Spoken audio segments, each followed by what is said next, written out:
Saya Dani Abdul Ghani, seorang anak dari tukang kayu bakar yang dulunya seorang pemalu, pendiam, gak pedean, gak jago sosialisasi, dan gak berani memiliki impian. Karena saya melihat diri saya saat itu, saya gak punya skill sama sekali. Saya nggak, apa sih bakat saya, apa sih yang bisa saya lakukan. Nah, hingga akhirnya ketika saya kelas 1 SMK, saya berpikir kalau nanti saya lulus sekolah, yang terpenting nanti bisa kerja dan bisa membantu kedua orang tua. Namun ketika kelas 1 SMK tersebut, ibu mengidap penyakit yang begitu parah, yang tadinya ingin berobat istilahnya ke rumah sakit Tasikmalaya, nggak ada obatnya, hingga harus dibawa ke Bandung kota. Dan saya harus menguruskan surat izin-izinnya karena saya nggak punya biaya, keluarga nggak punya biaya, hingga akhirnya pengen yang gratis, mengandalkan BPJS dan mengandalkan tenaga dan uang yang ada, hingga akhirnya alhamdulillah ibu bisa dibawa ke rumah sakit Hasan Sadikin. Namun kenyataannya penyakit ibu tidak bisa disembuhkan karena penyakitnya begitu parah, yaitu TB MDR, di mana tidak ada lagi obat yang bisa menyembuhkan penyakit tersebut, terkecuali cuma untuk istilahnya tidak virusnya supaya tidak berkembang. Nah, disitulah saya mulai berpikir, kalau seperti ini terus mau sampai kapan? Saya ingin mengangkat harkat derajat orang tua, saya ingin memberikan yang terbaik buat orang tua. Akhirnya saya berani keluar dari zona nyaman saya hilangkan alasan sebagai pemalu, sebagai orang yang pendiam, sebagai orang yang penakut dan sebagainya. Saya coba semua bisnis, saya coba apapun yang ada di depan mata, peluang apapun. Akhirnya saya terjun di berbagai bisnis, di berbagai usaha. Namun apa yang terjadi, sekian tahun saya berjuang, mungkin sekitar 5 tahun, tapi yang terjadi saya malah minus. Di usia 19 tahun minus saya sampai 400 juta. Nah, di situ saya sudah ngeluh, saya sudah down, saya sudah sempat putus asa, sempat mau bunuh diri, tapi saya ingat kembali orang yang saya sayangi, saya ingat kembali orang-orang yang saya cintai. Hingga akhirnya saya berjuang kembali dan alhamdulillah hutang demi satu persatu saya lunasi. Di tahun 2018 saya kenal dengan sosok wanita yang sangat luar biasa, hingga akhirnya saya bisa menikah dengan dia di tahun 2018 bulan September. Nah, 1 bulan setelahnya saya dikenalkan dengan bisnis yang sangat luar biasa yang akhirnya bisa merubah kehidupan saya 180 derajat, teman-teman. Nah, yaitu bisnis Eco-Resi. Nah, pertama dikenalkan bisnis ini, kondisi saya saat itu masih minus 70 juta.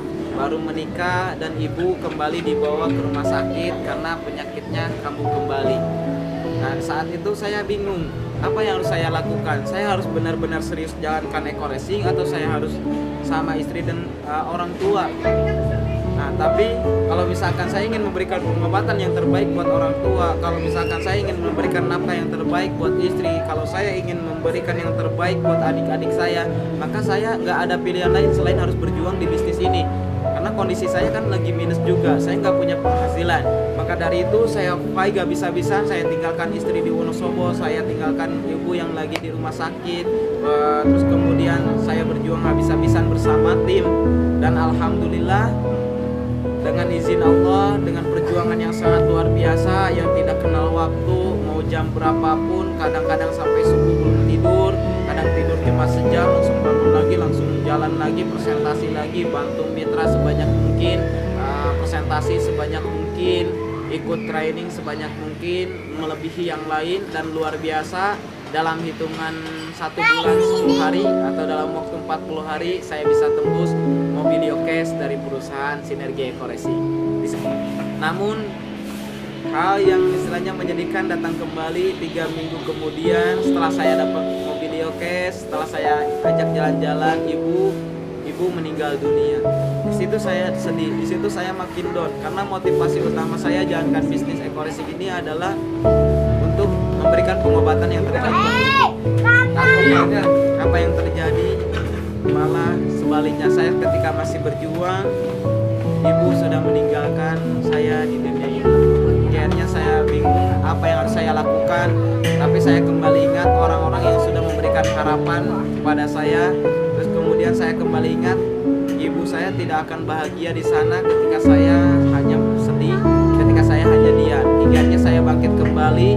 Motivasi saya saat itu, saya ingin orang-orang yang istilahnya memiliki harapan yang terbaik. Saya ingin orang-orang yang memiliki keluarga, orang tua, mereka bisa membahagiakan keluarganya, bisa membahagiakan orang tuanya. Nah, mungkin itu akan menjadi pahala yang terbaik buat ibu di sana. Akhirnya saya fight lagi, hajar habis-habisan lagi, siang malam ya, terus tanpa lelah. Dan alhamdulillah 3 bulan pertama di bawah saya tercipta 2 unit Mobilio Cash. Dan berjuang lagi habis-habisan 5 bulan saya jalankan Eco Racing, saya tembus Pajero Sport, dan di bawah jaringan saya alhamdulillah lebih dari 6 unit Mobilio Cash tercipta. Saya berjuang terus-terusan, saya berharap lagi, habis-habisan lagi sama tim, berangkat sana, berangkat sini, tanpa mengenal waktu, tanpa mengenal lelah. Bahkan istri pun seringkali bentrok sama istri, karena saya seringkali meninggalkan istri, seringkali nggak ada kabar karena lagi berjuang. Dan alhamdulillah dalam waktu 8 bulan di bawah saya tembus 2 Pajero Sport, kemudian 13 unit Mobilio, dan sekitar 27 motor cash, dan alhamdulillah saya tembus rumah 1 miliar. Nah, saya berjuang lagi, akhirnya dalam waktu 1 tahun 1 bulan saat ini, luar biasa teman-teman semua. Saya bisa membeli rumah seharga 1,6 M, saya bisa beli Honda Civic, dan total reward yang saya dapatkan sekitar selalu sama keluarga itu sekitar 7 unit Mobilio Cash, motor cashnya sekitar 8, untuk Pajero-nya 2, dan rumah 1 miliar 1. Dan insya Allah bentar lagi bulan ini, ya akhir bulan ini, untuk akhir tahun saya tembus rumah 1 miliar kedua. Nah, untuk itu bagi teman-teman semua yang melihat video ini, tetap semangat, jangan pernah menyerah, jangan pernah mengeluh, jangan menyerah terhadap nasib, karena nasib bisa dirubah. Allah tidak akan berubah kehidupan suatu kaum sebelum kaum itu mau berubahnya. Salam sukses luar biasa, saya tunggu Anda di puncak sukses.